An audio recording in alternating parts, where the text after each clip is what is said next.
Samajwadi party के महासचिव पद से इस्तीफा देने के बाद स्वामी प्रसाद मौर्य ने अब अखिलेश यादव की साइकिल से पूरी तरीके से उतरने का ऐलान कर दिया है।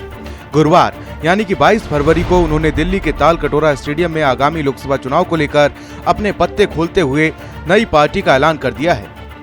पार्टी का नाम राष्ट्र शोषित समाज मोर्चा यानी कि RSSP रखा गया है, जिसके बाद वो अब राष्ट्र शोषित समाज मोर्चा के अध्यक्ष बन गए हैं।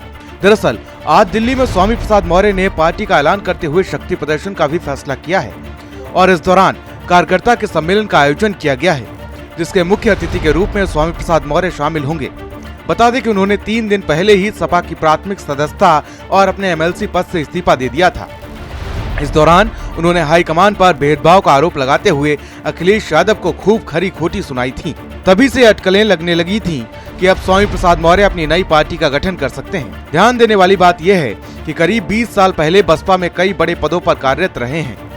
मायावती सरकार में उनको कैबिनेट मंत्री की जिम्मेदारी मिल चुकी है और उसके बाद 2017 के चुनाव से पहले उन्होंने पाला बदलते हुए बीजेपी का हाथ थाम लिया था, जिसके बाद योगी सरकार में बाकायदा स्वामी को कैबिनेट मंत्री बनाया गया था, मगर ये साथ बस 5 साल तक ही चल पाया।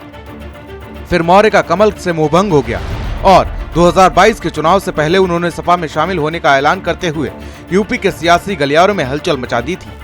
हालांकि ऐसा नहीं है कि उन्होंने अपना नया ऐलान आज ही किया हो। इस पार्टी का औपचारिक गठन उन्होंने 2013 में साहिब सिंह धनगर में कर दिया था, मगर पार्टी चुनावी राजनीति में अपनी कुछ खास छाप नहीं छोड़ पाई, जिसके चलते कभी लामलाइट में नहीं आ पाई।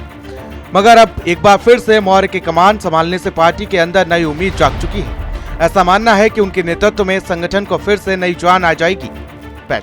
ऐसा मानना है कि उनके नेतृत्व में संगठन में फिर से नई जान आ जाएगी। अब देखना ये होगा कि पार्टी के गठन से आगामी लोकसभा चुनाव में अखिलेश यादव को कितनी चुनौती मिलती है।